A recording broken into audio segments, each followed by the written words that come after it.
मौत को इतना नजदीक देखने से पांव कांपने लगे। एसीपी आज तक अपनी मौत को अपनी हथेली पर लेकर ही चला है, समझे? मौत से कभी डरा नहीं है वो। इतनी बड़ी बड़ी बातें हैं, अब बातों का वक्त नहीं है, अब एक्शन का वक्त है। कूदो एसीपी, छलांग लगाओ। 1 मिनट, लेकिन तुम पर कैसे विश्वास कर सकता हूं कि मेरे कूदने के बाद तुम इन तीनों को छोड़ दोगे? तुम्हारे पास और कोई चारा भी नहीं। कूदो एसीपी।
ये शो देखते वक्त तो पेट के दर्द की दवा साथ में रखनी चाहिए।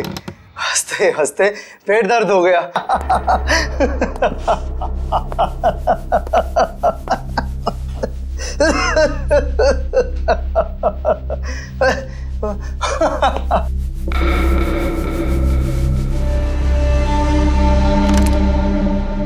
कौन है ये?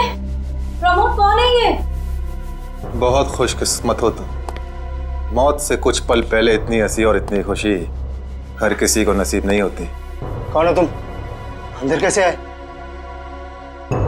मौत को अंदर आने के लिए किसी न्योते की जरूरत नहीं पड़ती है।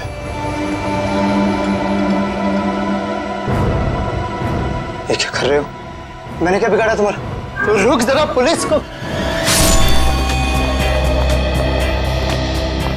Happy birthday Tarika. Thank you Shreya. Thank you. Many happy returns of the day. Thank you Siddharth. बहुत खूबसूरत फूल है। श्रेया की चॉइस है। हाँ वो तो है, श्रेया की चॉइस तो कभी गलत हो ही नहीं सकती। हाय सिद्धार्थ। हेलो। हाय श्रेया। हाय पूर्वी। काफी देर कर दी आने में। बस थोड़ा ट्रैफिक मिल गया रास्ते में। अरे फ्रेडी सर, ये गपागप खा रहे हो? आप तो बोल रहे थे डाइटिंग कर रहे हो। डाइटिंग ही तो कर रहा हूँ। इसके पहले तो मैं 5-5 प्लेटें एक साथ खा जाता था। क्या बात कर रहे हो? हमारे प्लान पे तो पानी फिर गया अभिजीत। अरे ऐसे कैसे? कुछ ना कुछ तो करूंगा मैं। कैसे? हृदय, उस कमरे में तुम्हारा कोई वेट कर रहा है। मेरा वेट कर रहा है? हाँ। कौन? तुम जाओ तो सही। अरे जाओ।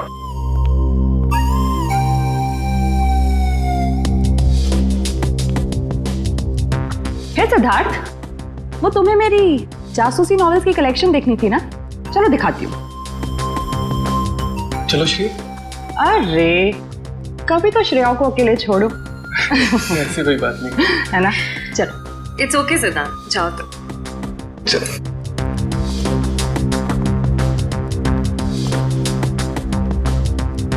अरे श्रेया, तुम यहाँ वहाँ कमरे में कोई तुम्हारा वेट कर रहा है। कौन? अरे जाओ देखो तो सही। अरे सर,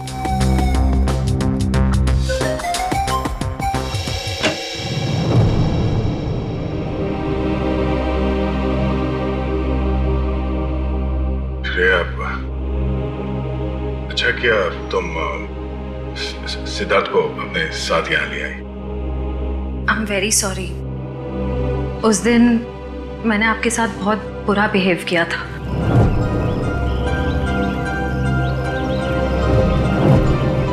छोड़ो ना, मैं भूल गया हूँ, तुम भी भूल जाओ। काश भूल पाना इतना आसान होता। जिंदगी कितनी सिंपल हो जाती है। श्रेया, ये यादें ही तो है जो उदास दिलों को जिंदगी जीने का हौसला देती है। अगर यादें ही ना हो तो जिंदगी कितनी बोरिंग हो जाएगी। तो क्या तुमने सिद्धार्थ से शादी करने का फैसला कर लिया? मेरा दिल कुछ और कह रहा है, दिमाग कुछ और।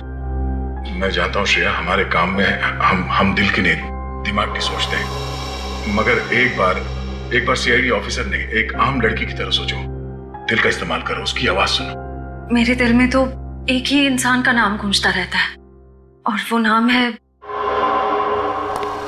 श्रेया। सिद्धार्थ। सिद्धार्थ प्लीज, सिद्धार्थ मेरी बात तो सुनो प्लीज। अब सुनने को बाकी क्या रह गया है? पूरी हकीकत मैंने अपनी आंखों से देख ली। तुम दया से प्यार करती हो ना?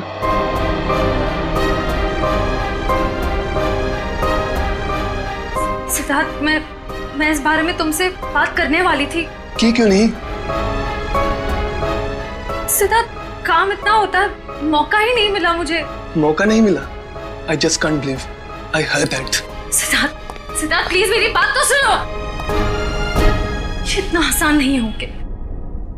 मैं आपको मेरी जगह रखकर तो सोचो, फिर पता चलेगा मैं किस अग्नि परीक्षा से गुजर रही हूँ।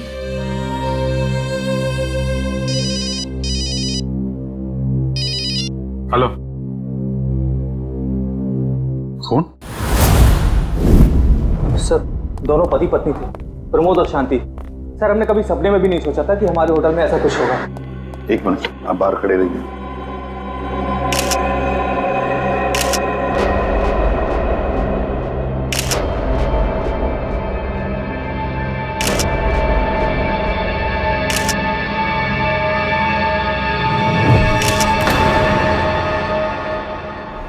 माय गॉड, दोनों की लाशें ऐसी इस अवस्था में। सर, इतने सारे केस सॉल्व किए लेकिन इस तरह का केस कभी नहीं देखा। सर, लगता है ये दोनों खूनी से विनती कर रहे थे कि वो इन्हें छोड़ दे, मगर खूनी ने जरा भी दया नहीं दिखाई। नहीं फ्रेडी, लगता है खूनी ने पहले इन दोनों को मारा और फिर यहाँ लाकर बिठा दिया, हाथ पैर बांध दिए। जिस तरह से इन दोनों को बिठाया कुर्सी में, लगता है खूनी हमसे कुछ कहना चाहता है। ये देखो, कम से कम 6-7 वार तो किए इस बेचारी पर। ऐसे इतनी बेरहमी से मारा है जैसे ये खूनी कोई सिर फिरा हो या फिर बदले की आग में ये सब किया है उसने। My God. सर, इस प्रमोद की पीठ पे भी वार किया गया है।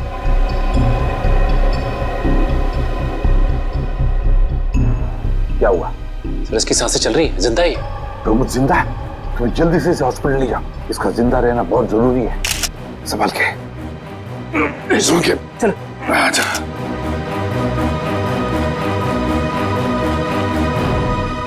एक बात बताओ, ये खूनी अंदर आया कैसे? किसी ने देखा कैसे? नहीं सर, ये सब रात में हुआ सर, और रात के वक्त इसकी ड्यूटी रहती है सर, इससे पूछिए आप। कैसे हुआ ये सब?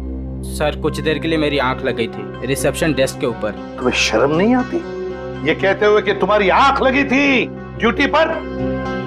Sorry sir. एक बात बताओ, ये दोनों प्रमोद और शांति कब से रह रहे तुम्हारे होटल में? सर, पिछले 6 दिनों से रह रहे थे और आगे भी 1 महीने रहने का प्लान था सर। क्यों, कुछ बताया इन्होंने? सर, प्रमोद जी की नई नौकरी लगी थी, नासिक से इस शहर में नए आए थे, उन्हें अपना घर नहीं मिला, इसीलिए होटल में रह रहे थे सर। ठीक है, जाओ। वंश, प्रमोद और शांति, इन दोनों की पूरी जानकारी चाहिए मुझे।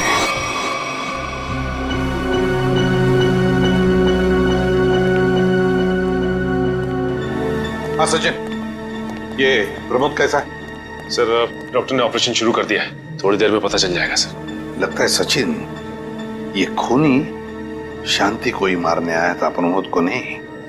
देखो ना, उसने प्रमोद पर सिर्फ एक ही वार किया और फिर देखा तक नहीं कि वो जिंदा है या मर गया।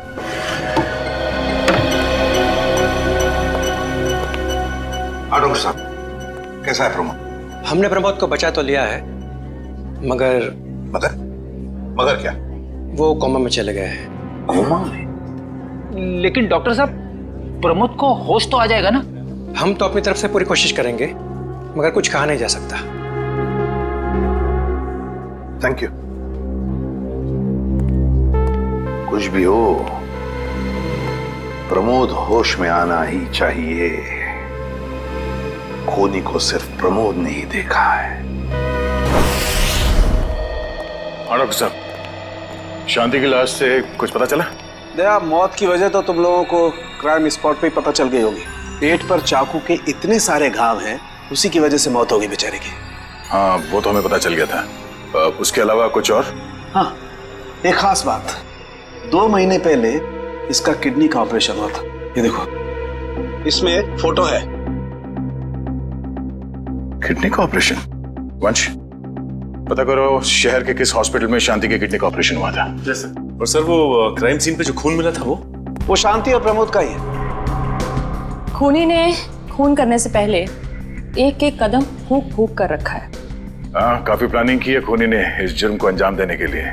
उसे पता था कि ये प्रमोद ऑफिस से कितने बजे वापस आता है, और वो होटल के कमरे में पहुंच गया जब दोनों मौजूद थे। पर सर, अगर उसका मकसद शांति को ही मारना था तो वो तो प्रमोद के आने से पहले ही जुर्म को अंजाम देकर वहां से फरार हो सकता था। हाँ, ये बात तो है। मुझे लगता है खूनी ने प्रमोद के ऊपर सिर्फ एक ही बार वार किया, और वो इसलिए क्योंकि वो चाहता था कि वो कोमा में पहुंच जाए और जिंदा लाश बन जाए। सर, लगता है ये खूनी कोई एक्सपर्ट है जो अच्छी तरह से जानता था कि वार कहाँ पे करना है। सर, वो एक्सपर्ट नहीं, मुझे तो सरफिरा लगता है। वरना मारने के बाद इन्हें प्रार्थना की पोजीशन में क्यों बैठा था?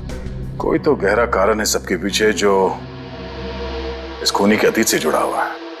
क्या प्रमोद की बीवी का खून हो गया और प्रमोद कोमा में है? जी हाँ। खैर, अब ये बताइए कि पिछले कुछ दिनों से प्रमोद का स्वभाव कैसा था? क्या वो डरा डरा रहता था या कुछ और अजीब बात? नहीं, ऐसा तो कुछ नहीं था। पर हाँ सर, मैंने उनको काम में बहुत सारी गलतियां करते देखा। साफ साफ बताइए, प्रमोद किस तरह की गलतियां कर रहा था? बेसिक अकाउंटिंग की गलतियां। मुझे तो हैरानी हो रही थी कि इतने काबिल और इतने क्वालिफाइड इंसान ऐसे बच्चों वाली गलतियां कैसे कर सकता है कोई। वो तो अच्छा हुआ कि मैंने उनकी गलती देख ली, वरना पूरी अकाउंट शीट खराब हो जाती। सर, मुझे तो लगता है उन्हें काम आता ही नहीं था। ऐसा कैसे हो सकता है? वो जिस कंपनी से आए थे वो तो बहुत बड़ी कंपनी थी, और कोई भी बड़ी कंपनी किसी ऐसे आदमी को अपने यहाँ नौकरी पर क्यों रखेगी जिसे उसका काम ही नहीं आता हो। अब तो इस प्रमोद की सारी कुंडली निकालनी पड़ेगी। ये पति पत्नी प्रमोद और शांति एक नंबर के धोखेबाज थे। इनके सारे सर्टिफिकेट्स और डॉक्यूमेंट्स नकली हैं। स्कूल और कॉलेज हर जगह के। ऐसी क्या वजह हो सकती है जिस वजह से 400 BC करके ये उस फाइनेंस कंपनी में काम कर रहा था? ये इस प्रमोद को वहाँ काम करके क्या फायदा हो सकता है? इस सवाल का जवाब तो उसी वजह से जुड़ा है निखिल, जिसकी वजह से इस प्रमोद की हत्या की गई। पर वजह जो भी हो, उस वजह का पता तो CID निकाल ही लेगी। लेकिन सर, हो सकता है इन दोनों का नाम भी नकली हो सकता है। ऐसा भी हो सकता है कि ये दोनों असली प्रमोद और शांति हो ही ना, बल्कि कोई बहरूपिये हों जिन्होंने उन दोनों की जगह ले ली हो सकता है। एक सेकंड। हेलो, हाँ बोल रहा हूँ। हाँ, कौन सा hospital? Okay, thank you so much. क्या हुआ निखिल? हमारा अंदाजा सही निकला। 2 महीने पहले पुणे की मोती हॉस्पिटल में इस प्रमोद की पत्नी का एक ऑपरेशन हुआ था। वहाँ प्रमोद की पत्नी का नाम शांति नहीं बल्कि विनीता लिखा हुआ है। विनीता? मोती हॉस्पिटल, पुणे।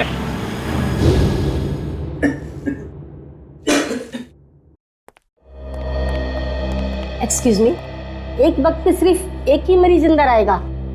हम लोग CID से। CID? मगर यहाँ मुजरिम कौन है? इसी की तलाश है हमें।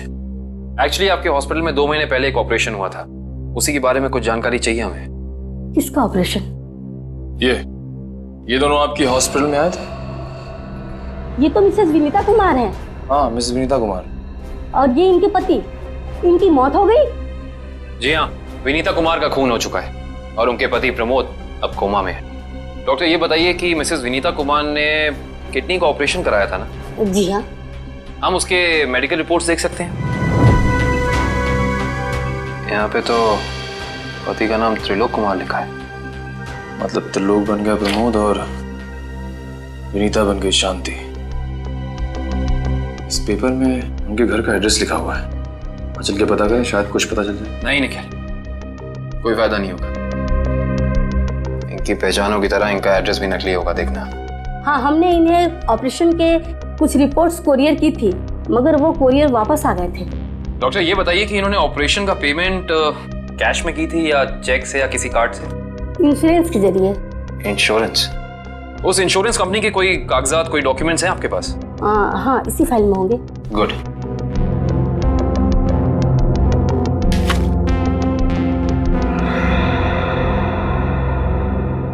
बिज हेल्थ इंश्योरेंस। अंकित, सभी अकाउंट्स और सभी खाते अच्छी तरह से बंद हो जाने चाहिए। कल शाम 5 बजे तक ऑडिटर आ जाएगा। हो जाएगा सर। कभी सपने में भी नहीं सोचा था कि हमारी कंपनी का अंत इतना बुरा होगा। ये किस अंत की बात कर रहे हैं आप लोग? जरा विस्तार से समझाइए। अगर आप अपने पैसे वापस लेने आए हैं तो भूल जाइए, क्योंकि जब तक अदालत अपना फैसला नहीं सुना देती तब तक हम किसी के रुपए वापस नहीं कर पाएंगे। पैसे वापस लेने नहीं, इंसाफ करने आए हैं हम लोग सीआईडी से। ओह, तो हमारी शिकायत सीआईडी वालों तक भी पहुंच गई है। शिकायत? ऐसा क्या कर दिया आपकी इस कंपनी ने? हमारी कंपनी ने नहीं, उस त्रिलोक ने आसमान की तरफ प्रगति करती हुई हमारी कंपनी के नाम को रातों रात मिट्टी में मिला दिया और हमें दिवालिया कर दिया उसने। त्रिलोक? एक सेकंड, आप इस त्रिलोक की बात तो नहीं कर रहे? हाँ, यही तो है वो। पर इसे क्या हुआ? किसी ने इसकी जान लेने की कोशिश की है, फिलहाल ये कोमा में।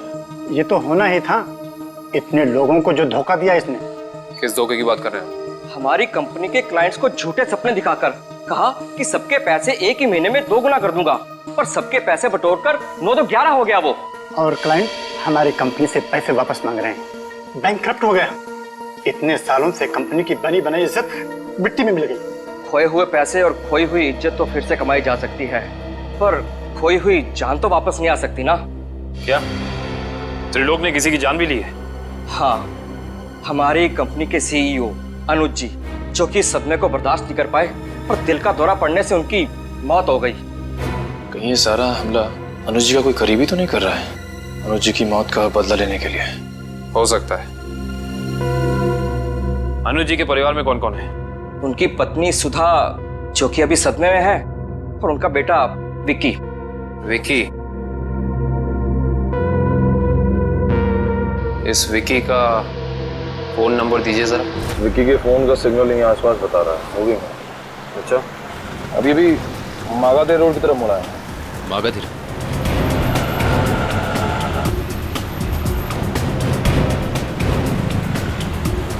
देखो सिग्नल में कुछ पता चला? एक मिनट क्या हुआ? इस विक्की के फोन का सिग्नल यहीं आसपास बता रहा है। कहीं विक्की इस बाइक पे तो नहीं? हाँ सर, हो सकता है ये विक्की हो। चेक करते हैं।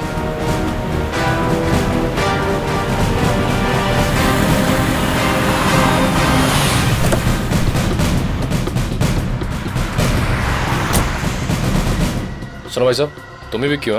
हाँ, और ये क्या बदतमीजी है? तुम लोग मेरा नाम कैसे जानते हो? तुम्हारा नाम और तुम्हारे सारे कारनामों के बारे में जानते हैं हम। सीआईडी। सीआईडी? इस शहर में क्या कर रहा है? हाँ?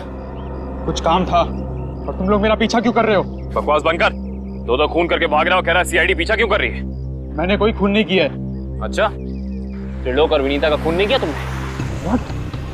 त्रिलोक और विनीता मर चुके हैं? ड्रामा बनकर अपना पूरा इतिहास है तेरा हमारे पास। उन दोनों ने तुमसे तुम्हारे पिता को छीना, उसका बदला लेने के लिए तुम यहाँ आए हो उनके पीछे। हाँ, मैं बदला लेने जरूर आया था, पर मैंने उनका खून नहीं किया। देख, सच बोल दे, समझा? नहीं, अपनी शक्ल नहीं पहचान पाएगा। मैं सच कह रहा हूँ। मैंने किसी तरह उनके बारे में पता किया।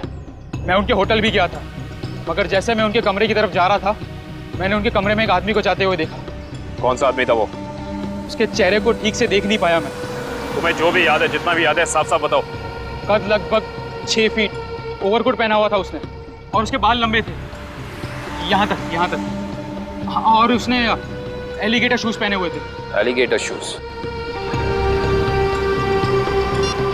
हेलो, एक और खून?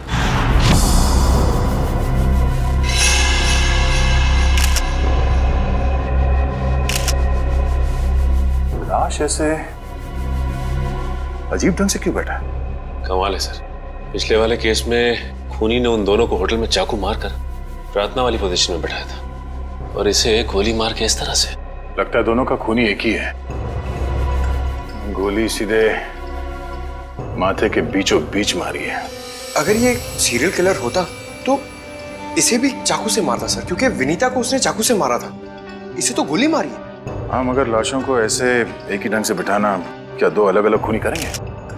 मुझे लगता है दोनों का खूनी एक ही है। और जिस वक्त इस तिग्मांशु का खून हुआ, लगता है खाना खाने ही वाला था।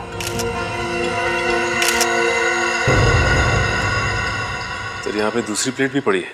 कहीं ऐसा तो नहीं कि ये तिग्मांशु की बीवी के लिए थी? मैम सब तो एक हफ्ते के लिए गाँव गई हुई है, एक हफ्ते के बाद लौटेगी। तो क्या घर में कोई और आदमी था जिसके लिए तिग्मांशु ने एक और प्लेट में खाना डाला? नहीं साहब। अच्छा, जब तुम घर वापस आए उस वक्त ये दरवाजा खुला था या बंद था? नहीं साहब, बंद था। तो फिर तुम घर के अंदर कैसे आए? साहब ने एक चाबी मेरे पास भी दे रखी है। तो जो कोई भी था, ऐसा लगता है कि तिग्मांशु उस आदमी को जानता था। एक काम करो सचिन, पंकज, घर की अच्छी तरह से तलाशी लो, देखो कुछ मिलता है क्या।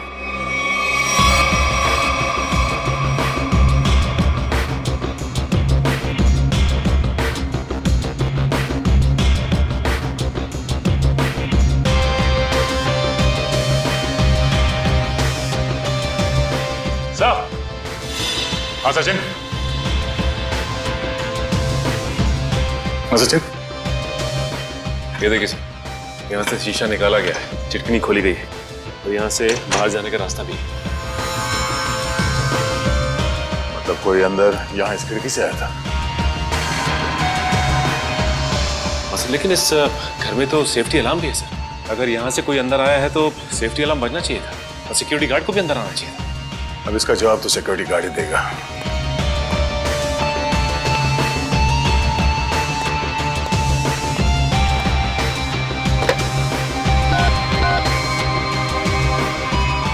Hello security. अच्छा, आज दोपहर को तिग्मांशु जी के घर से अलार्म बजा था? बजा था। तो फिर आप चेक करने के लिए उनके घर पे क्यों नहीं आए? ओ आई सी, पिछले हफ्ते भी? ठीक है, थैंक यू। क्या बोला सर ये सिक्योरिटी वाला? सिक्योरिटी का कहना है कि अलार्म बजा था और उन लोगों ने घर में फोन भी किया, तो तिग्मांशु जी ने कहा कि गलती से अलार्म बज गया, इसलिए वो लोग ऊपर नहीं आए। सर, हो सकता है तिग्मांशु ने मजबूरी में कहा हो, खूनी ने उसके सर पे गन तान दी हो। कुछ कह नहीं सकते।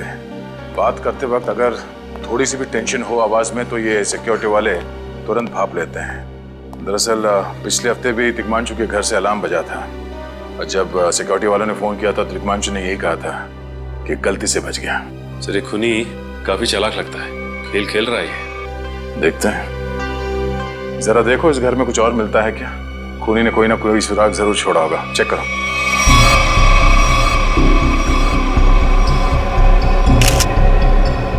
सर एक मिनट सर।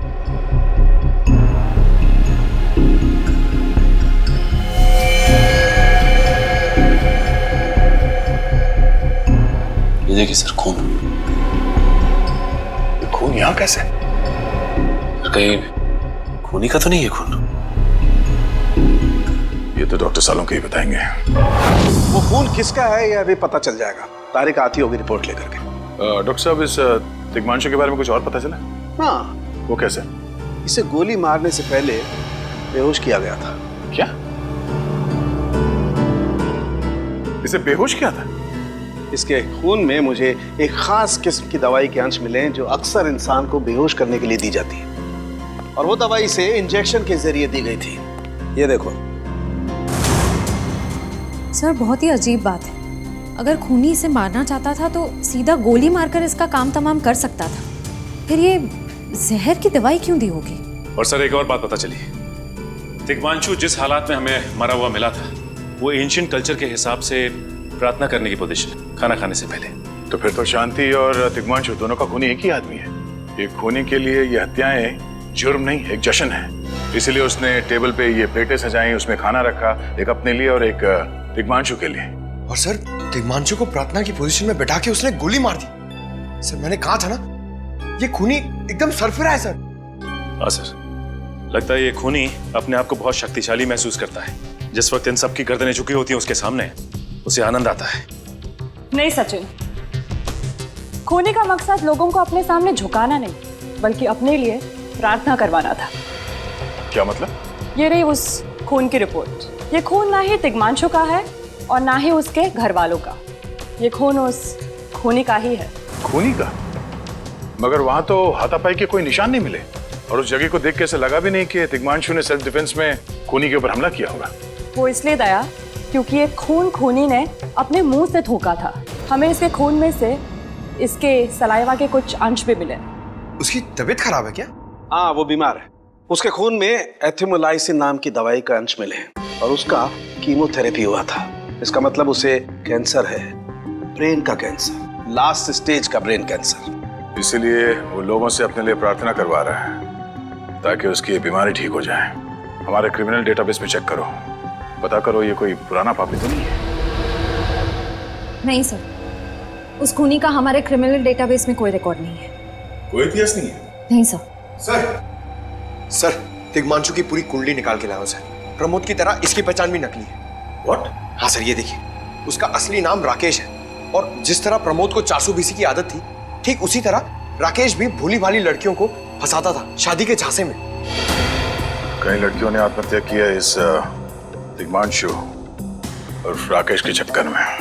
हाँ सर, शादी के बाद उनके पैसे लेके ये गायब हो जाता। सर इसका मतलब खूनी ने 2 ऐसे लोगों को मारा जो पहले से मुजरिम थे। शायद उसने सोचा होगा कि मरने से पहले कुछ अच्छे कर्म कर लूं। नहीं श्रेया, जरूर कोई रिश्ता रहा होगा उसका इन दोनों अपराधियों के साथ।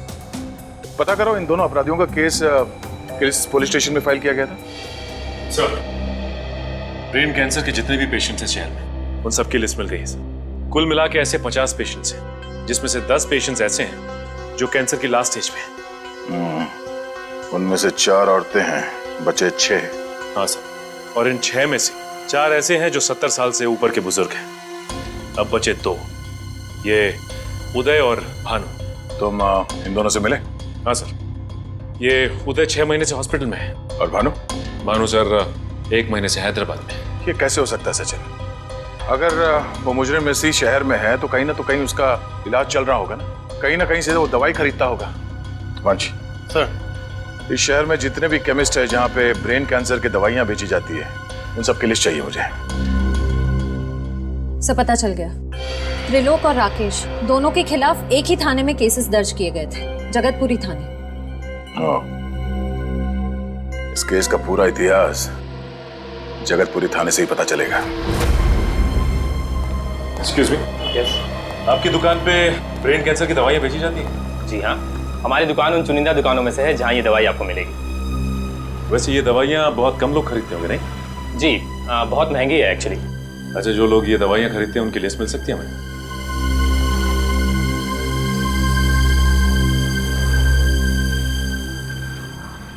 ये रही वो लिस्ट।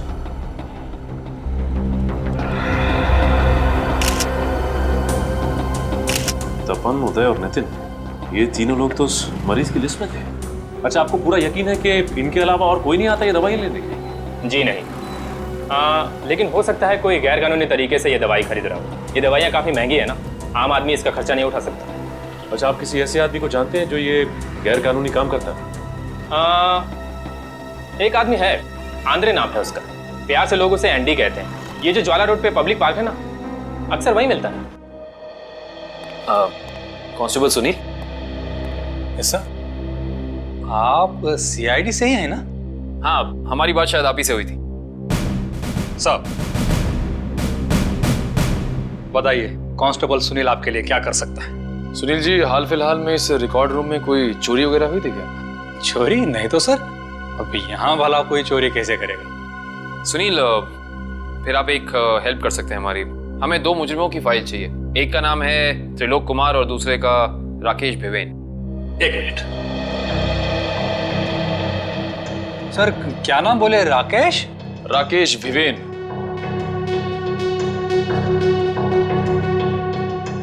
कमाल है, इसकी फाइल तो है नहीं यहाँ। अच्छा, वो दूसरा नाम क्या बोले? त्रिलोक? त्रिलोक कुमार। इसकी भी नहीं है? दोनों की फाइल्स नहीं। हाँ सर, लेकिन यहाँ पर चोरी की तो कोई घटना नहीं घटी। पता नहीं फाइलें गायब कैसे हो गई। सुनील, यहाँ याद करने की कोशिश करो, हाल ही में कोई दुर्घटना घटी थी क्या? पिछले महीने ऑफिस एरिया में आग लग गई थी, तो अच्छा हुआ फायर ब्रिगेड वाले जल्दी आ गए और हमारे रिकॉर्ड्स नष्ट नहीं हुए। जरूर ये आग भी जानबूझकर लगाई गई थी। आग लगने की वजह क्या थी? वो बताया गया कि मेन स्विच बोर्ड के अंदर शॉर्ट सर्किट हुआ था कोई इलेक्ट्रिशियन भी आया था काम करने के लिए?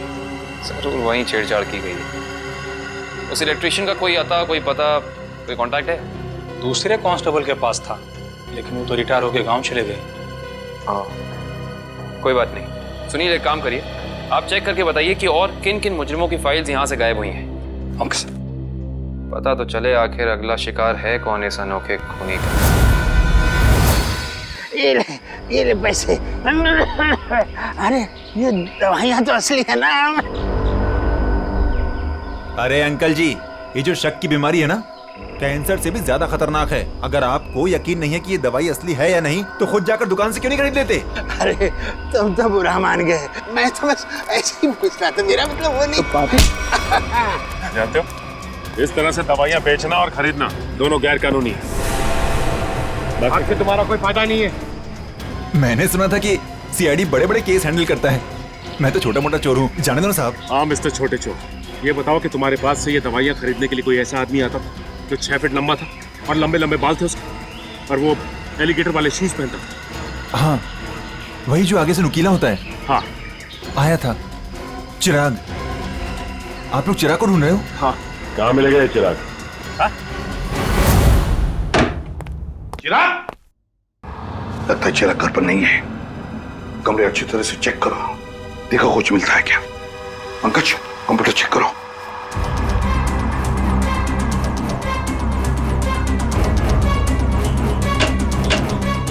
सर, ये देखिए, पूरी अलमारी गन्स और चाकू से भर रखी इस चिराग ने। My God. सर, हाँ, अंदर के कमरे में से ये खून से भरे हुए कपड़े मिले। पुलिस रिकॉर्ड रूम से फोन है। देखो। हेलो जी, कहिए। कौन? संदीप, स्वाधीन और हेमंत। ओके, ठीक है। कौन है ना? सर, त्रिलोक और तिग्मांशु की तरह इन तीनों की फाइल भी चोरी हुई है पुलिस रिकॉर्ड रूम से। मतलब अभिजीत, अब ये चिराग इन तीनों में से किसी एक को मारने वाला है। सर एक सेकंड, ये देखिए सर, इस कंप्यूटर की फाइल में इन तीनों की फाइल है। सर ये तीनों भाई हैं और बदमाश भी हैं, और इन्होंने 3 खून किए हुए हैं सर। यहाँ पे 2 एड्रेस है, एक चीकूवाड़ी और एक चारको। चारको पर चीकूवाड़ी। एक काम करते हैं अभिजीत, हम दोनों चीकूवाड़ी चलते हैं और तुम लोग तीनों भी चारको चले जाओ। Yes sir. हाँ सर। चलो अभिजीत।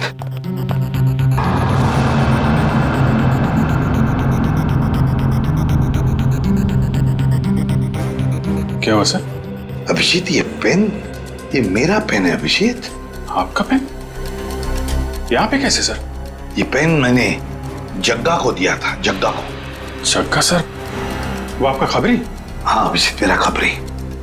मगर जग्गा तो मर चुका है सर। हाँ अभिजीत, तो मर चुका है, लेकिन जिस खून में तलाशी करने में मदद की थी जग्गा ने हमारी, उस वक्त वो खून भी इसी तरह हो रहे जैसे आज हो रहे हैं। खून करने के बाद लोगों को प्रार्थना की पोजीशन में रखा जाता है। चलते हैं सर। नहीं अभिजीत, क्योंकि अभिजीत जिस तरह से वो खून किए जा रहा है, लगता है मुझे संदेशा भेज रहा है, मुझे मिलना चाहता है अकेले में।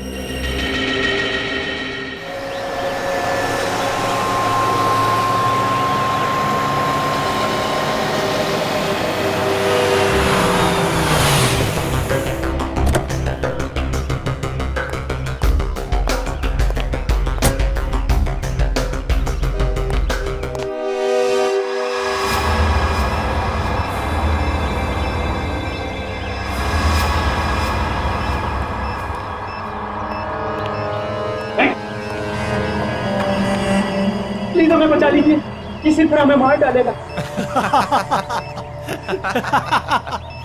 घबराओ मत, मैं इसे भी प्रद्युम्न हूं, कुछ नहीं होने दूंगा तुम्हें। इनकी बातों को ज्यादा सीरियसली मत लेना, इन्हें तो झूठे वादे करने की आदत है, और इतनी बड़ी बड़ी बातें करने से पहले एसीपी जरा मेरा इंतजाम तो देख लो। बस रिमोट के इस बटन को दबाना है और ये तीनों हमेशा के लिए बूम, धरती से गायब। क्यों कर रहे हो तुम ये? क्या गलत कर रहा हूँ? हाँ बोलो। पर ये तीनों तो वैसे भी कानून से भागे हुए अपराधी है ना, तो इन्हें मारकर क्या गलत कर रहा हूँ मैं? इन्हें सजा देने का हक तुम्हारा नहीं, सिर्फ कानून का हक है ये। बस यही तो प्रॉब्लम है, जब तक तुम कानून में हो कुछ नहीं हो सकता। क्या क्या चाहते हो तुम मुझसे? पहले अपनी ये गन मुझे दो। एसीपी, मुझे अपनी गन दो, वरना मैं ये रिमोट दबा दूंगा। एसीपी, मैं 3 तक गिनूंगा। 1 2 3। नहीं,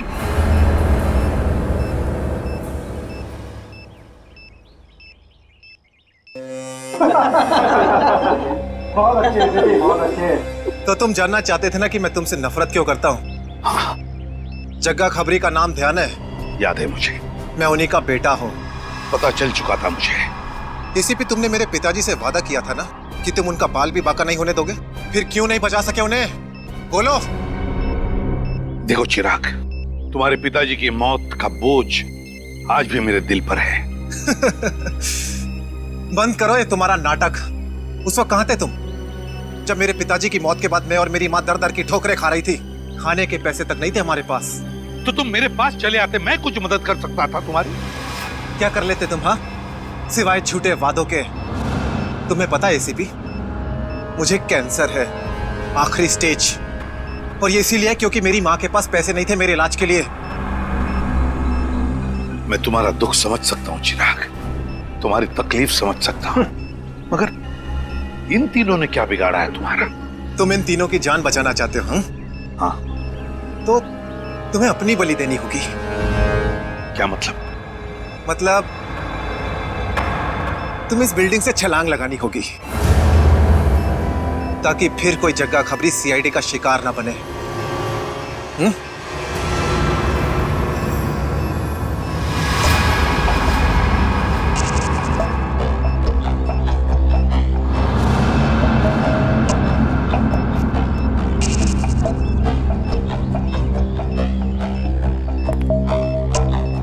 ठीक है, मंजूर है।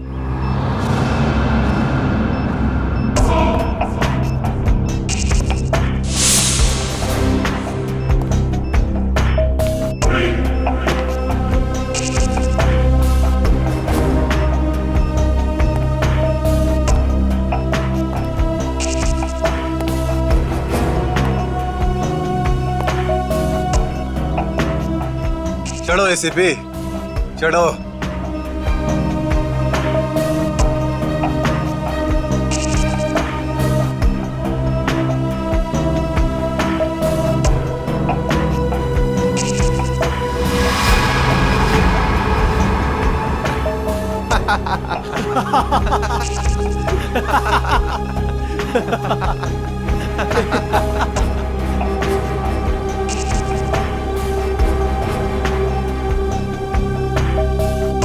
ऊपर जाकर मेरे पिताजी से माफी जरूर मांग लेना।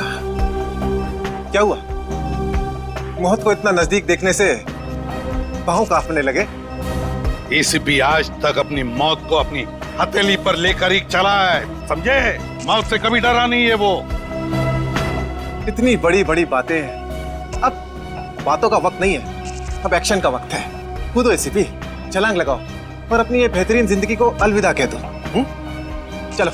1 मिनट, मैं जरूर कूदूंगा, लेकिन तुम पर कैसे विश्वास कर सकता हूं कि मेरे कूदने के बाद तुम इन तीनों को छोड़ दोगे? तुम्हारे पास और कोई चारा भी नहीं है। कूदो एसीपी, वरना मैं इस रिमोट का बटन दबा दूंगा।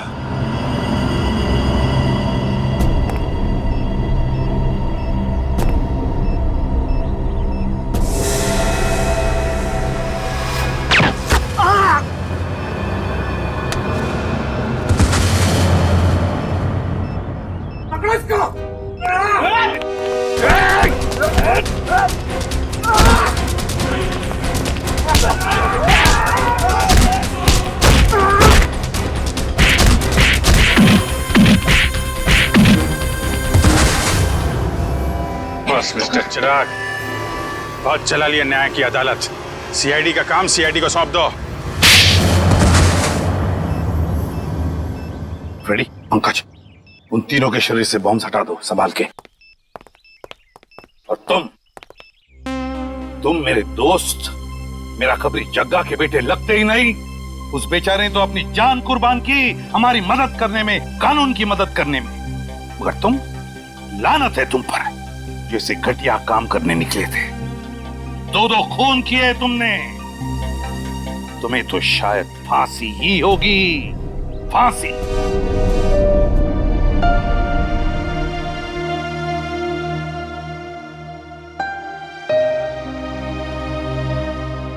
बड़े बुजुर्ग कह गए कि अगर कोई चिंता सताए तो उस चिंता को अपने कलेजे के अंदर अंगार बनने नहीं देना चाहिए। कलेजा जल जाता है। मुझे कोई चिंता नहीं सता रही है। In fact I think I am the luckiest girl in the world right now. CID में सब मेरे काम से खुश हैं। मेरे पास तुम दोनों जैसे दोस्त हैं। मेरी शादी होने वाली है। एक लड़की को और क्या चाहिए होता है? शायद प्यार। प्यार भी तो है ना मेरे पास। मम्मी पापा का प्यार, दोस्तों का प्यार और सिद्धार्थ का प्यार। जुबान की बात दिल से मेल नहीं खा रही है श्रेया। मतलब ये कि दिल की बात जुबान पे लाने का वक्त आ गया है श्रेया। वो श्रेया कहाँ गई? हाँ, जो अपने सारे डिसीजंस खुद लेती थी, जिसे पता था कि उसको अपनी जिंदगी में क्या चाहिए। हाँ श्रेया, अब वक्त आ गया है। तुम्हें किसी एक को चुनना ही होगा। और अगर तुमने एक स्ट्रॉन्ग डिसीजन नहीं लिया ना, तो उसका असर तुम्हारी जिंदगी पर नहीं, बाकी 2 जिंदगियों पर भी पड़ेगा। मैं क्या डिसीजन लूं? किसे चुनूं? उस इंसान को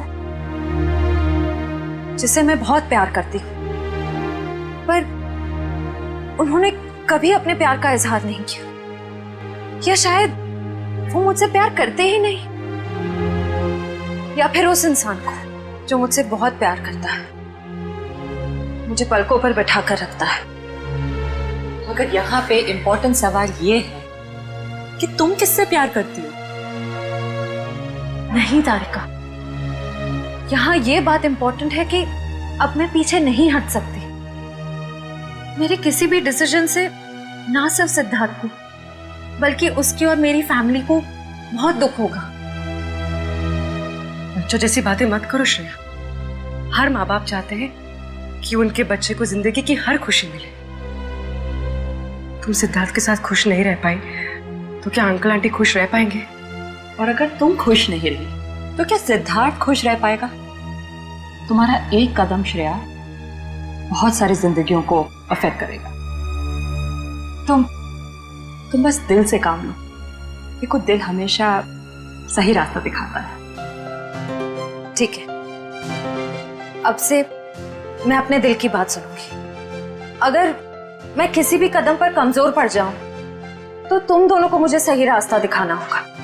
हाँ, लेकिन एक शर्त पे। कैसी शर्त? तुझे आइसक्रीम खिलानी पड़ेगी। Of course.